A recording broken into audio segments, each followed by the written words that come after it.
மாநகராட்சி கூட்டத்தில் விசில் அடிச்சுட்டே உள்ளாடி போய் அங்கே உட்கார்ந்தும் விசில் அடிச்சுட்டே இருந்த தாவேக்கா கவுன்சிலரை 2 மாதம் சஸ்பெண்ட் பண்ணியிருக்கிறாரு மேயர்.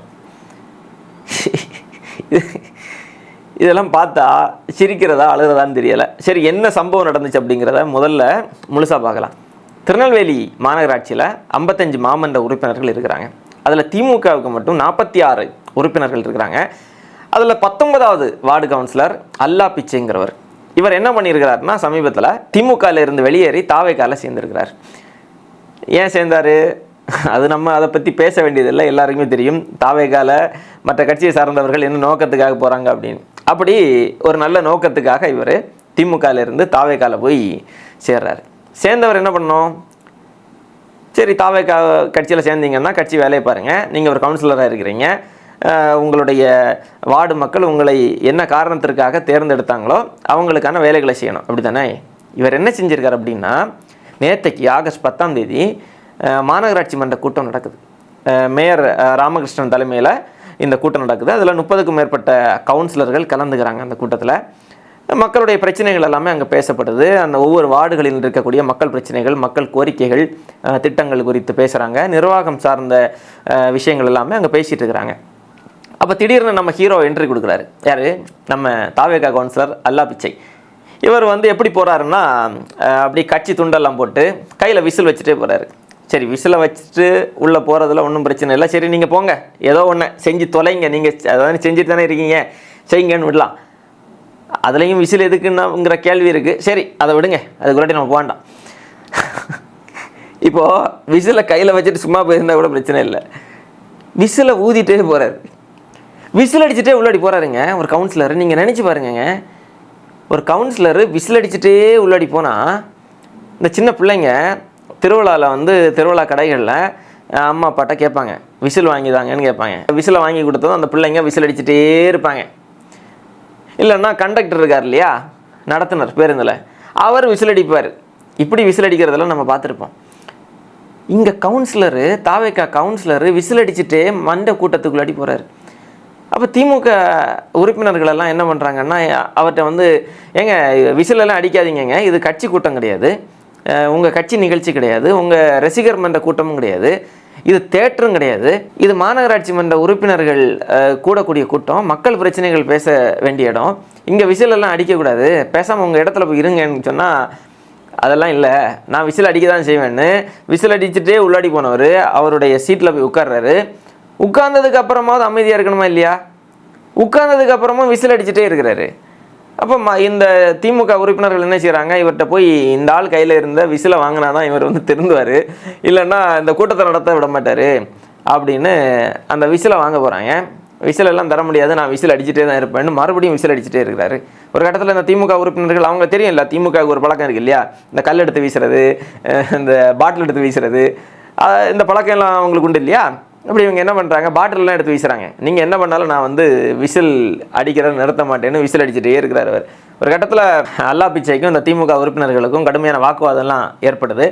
அப்போது மேயர்கிட்ட கோரிக்கை வைக்கப்படுது, இது சரியில்லை, இவர் இந்த வேலையை அனுமதிக்க முடியாது, விசில் எல்லாம் அடிக்க முடியாதுங்க உள்ளாடி, இதை அனுமதிக்கக்கூடாது, நீங்கள் அவர் மேலே கடுமையான நடவடிக்கை எடுங்க, இவரை வெளியேற்றுங்க அப்படிங்கிற கோரிக்கையெல்லாம் மேயர்கிட்ட வைக்கிறாங்க.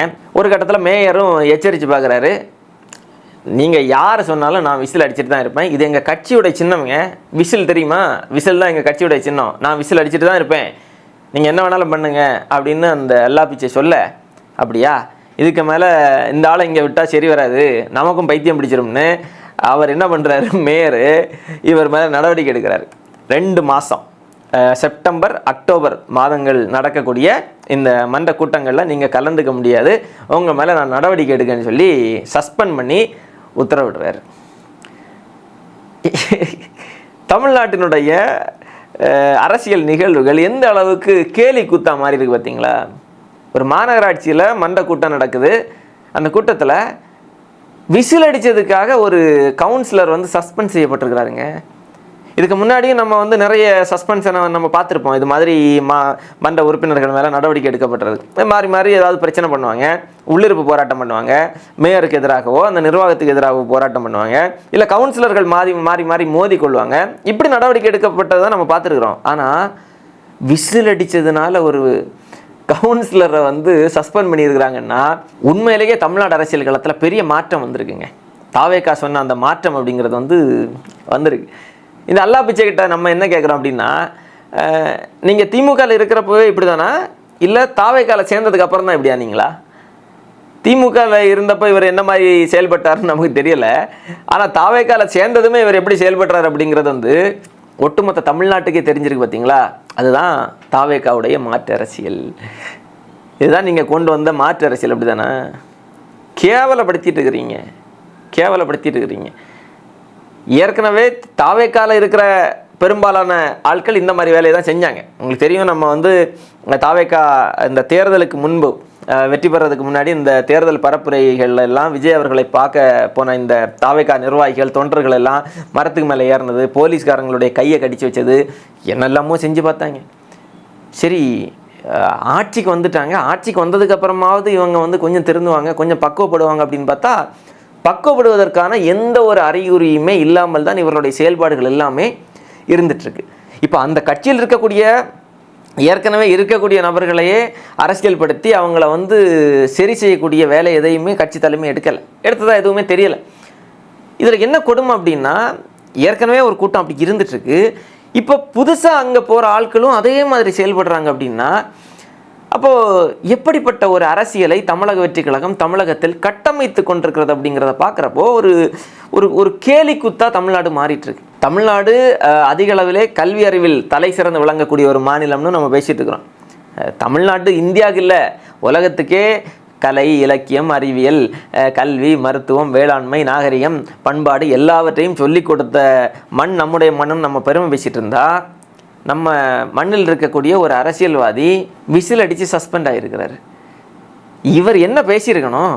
அங்கே போய் இவருடைய வார்டில் இருக்கக்கூடிய பிரச்சனைகளை பற்றி பேசியிருக்கணும். என் வார்டில் இவ்வளோ பிரச்சனைகள் இருக்குது, குடிநீர் பிரச்சனை இருக்குது, சாலை பிரச்சனை இருக்குது, மின்சார பிரச்சனை இருக்குது, கழிவுநீர் மேலாண்மைக்கான திட்டங்கள் இல்லை, திடக்கழிவு மேலாண்மைக்கான திட்டங்கள் இல்லை, படித்து முடித்து வேலை இல்லாமல் நிறைய பேர் இருக்கிறாங்க, அவங்களுக்கு ஏதாவது வேலை வாய்ப்புகளை, சின்னதாக ஏதாவது தொழில் வாய்ப்புகளையாவது நம்ம வந்து ஏற்படுத்த முடியுமா, இதை பேசணும். இளைஞர்கள் விளையாடுறதுக்கு விளையாட்டு மைதானம் இல்லைன்னு ரொம்ப நாளாக கோரிக்கை வச்சுட்டு இருக்கிறாங்க, அவங்களுக்கு ஒரு விளையாட்டு மைதானம் ஏற்படுத்தி கொடுக்க முடியுமான்னு கேள்விகளை முன் வச்சுருக்கணும். சரி, இல்லை இவருக்கு அந்த நிர்வாகத்து மேலே, மாநகராட்சி நிர்வாகத்துக்கு மேலே எதுவும் பிரச்சனை இருக்கா, அதனால தான் இப்படி செய்கிறாரா அப்படின்னா, அப்படி ஏதாவது பிரச்சனை இருந்ததுன்னா நீங்கள் வந்து பேசி உங்கள் எதிர்ப்பை பதிவு செய்யணும். இப்போ உங்கள் வார்டுக்கு நிதி ஒதுக்கலையா, பேசி அதை பல்வேறு வழிகள் இருக்குது.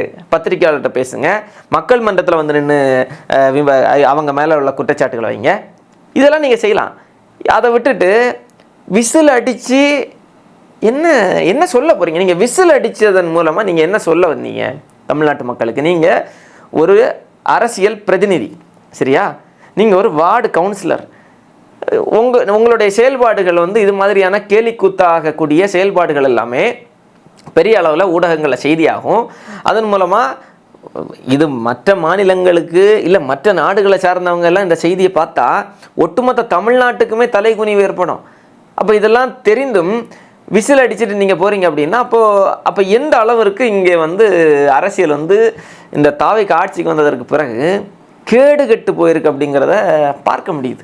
அதுக்கு கடந்த ஆட்சி காலத்தில் வந்து நல்ல ஆட்சி கொடுத்தாங்க அப்படின்லாம் இல்லை. கடந்த ஆட்சி காலத்தினுடைய அந்த ஆட்சியை வந்து முழுமையாக நம்ம எதிர்த்தோம். நம்முடைய காணொலிகளை தொடர்ந்து பார்த்துட்டு இருக்கிறவங்களுக்கு தெரியும் எந்த அளவுக்கு கடந்த திமுக ஆட்சியை நம்ம வந்து கடுமையாக எதிர்த்தோம் அப்படிங்கிறது. ஏன் இப்போ கூட நீங்கள் பாருங்கள், பாட்டில் எடுத்து வீசியிருக்கிறாங்க, அது ஏற்புடையது கிடையாது. அது ஏன்னா அவங்க அதுதான் செய்வாங்க. அப்போ அவங்களுக்கு மாற்றி என்று சொல்லி வந்திருக்கக்கூடிய ஒரு கட்சி லூசுத்தனமான வேலையெல்லாம் செஞ்சுட்டு இருந்தா இது எப்படி பார்க்குறது? உங்களுடைய இந்த செயல்பாடுகளால் எங்களுக்கு அவமானம்ங்க. தமிழ்நாட்டினுடைய ஒரு கவுன்சிலர் விசில் அடித்து சஸ்பெண்ட் ஆனார் அப்படின்னா நாங்கள் வந்து வெளியே போய் தலை காட்ட முடியுமா?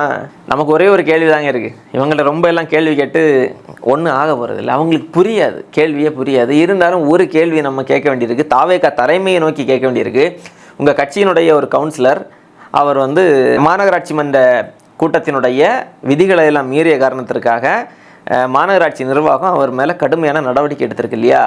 இதை பற்றி உங்களுடைய நிலைப்பாடு என்ன? நீங்கள் இதை ஆதரிக்கிறீங்களா உங்கள் கவுன்சிலருடைய இந்த செயல்பாட்டை? இல்லை ஆதரிக்கலை அப்படின்னா மாநகராட்சி நிர்வாகம் இவர் மேலே நடவடிக்கை எடுத்திருக்கு இல்லையா? நீங்கள் உங்கள் கட்சி தானே, உங்கள் கட்சியில் தானே சேர்த்தீங்க. நீங்கள் இவர் யார் என்ன, இவருடைய பின்புலம் என்னங்கிறதெல்லாம் நீங்கள் தெரிஞ்சு சேர்த்தீங்களா இல்லையான்னு அதெல்லாம் எங்களுக்கு தெரியாது. அதை விட்டுருங்க, அது தேவையும் இல்லை, அதை விட்டுருங்களேன். ஏன்னா நீங்கள் அப்படி எடுக்கிறது இல்லை, யாரையுமே வர்ற எல்லாரையும் நீங்கள் எடுத்துகிட்டு தான் இருக்கிறீங்க. இப்போது இவருடைய இந்த செயல்பாடு தவறு என்று சொல்லி இவர் மேலே நீங்கள் நடவடிக்கை எடுக்கணுமா இல்லையா? இப்போ இவருடைய செயல்பாடு சரின்னா நீங்கள் அவருக்கு கட்சியில் பொறுப்பு கொடுங்க. இல்லை அவர் தவறு, இந்த மாதிரியான கூட்டத்தை எல்லாம் வச்சுட்டு எங்களுக்கு அசிங்கப்பட முடியாது, நாங்கள் இந்த மாதிரியான ஒரு அரசியலை செய்கிறதுக்கு வரலை அப்படின்னு நீங்கள் உண்மையிலேயே நினச்சிங்க அப்படின்னா இவரை கட்சியிலேருந்து நீக்கி விடுங்க. இது மாதிரியான ஆட்களை வச்சு நீங்கள் என்ன மாற்று அரசியல் கொடுக்க போகிறீங்க? இப்படிலாம் நம்ம கேட்டால் அவங்க என்ன பதில் தெரியுமா சொல்லுவாங்க? நீங்கள் பாட்டுக்கு சொல்லிட்டு போயிடுவீங்க, இப்படிப்பட்டவங்களெல்லாம் எங்கள் கட்சியிலேருந்து நீக்கினா எங்கள் கட்சியில் பாதி பேரை நீக்க வேண்டியதான் வரும். இதுதான் அவங்ககிட்டேருந்து வர்ற பதிலாக இருக்கும்.